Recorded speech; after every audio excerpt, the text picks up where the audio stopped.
They just kicked Jimmy Kimmel off the air for this.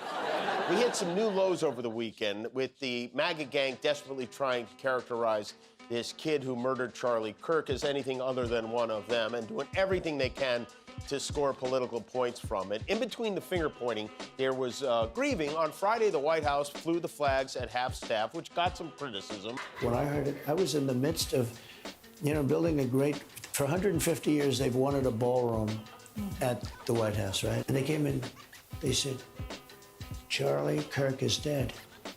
I didn't know what they meant. I said, what do you mean dead? Charlie Kirk was shot. And I said, dead. And then we installed the most beautiful chandelier, sconces you wouldn't believe.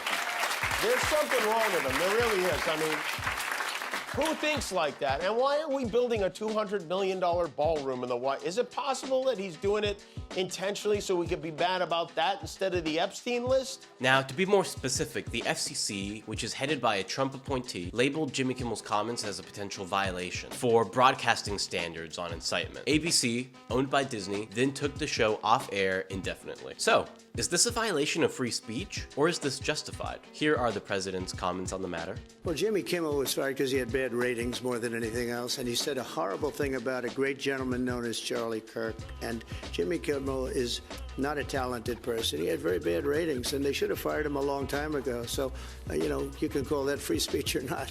He was fired for lack of talent. On one hand, Jimmy Kimmel's comments were not kind. Quite honestly, they were pretty inflammatory, and I can see why people might be mad. That's the point of him saying that, obviously. But on the other hand, the Trump administration taking an action like this to shut someone down, I don't think it sets a very good precedent. I don't think it's a good look. Public outrage is one thing, and it works wonders. Well, it can. But this kind of governmental control, I don't like.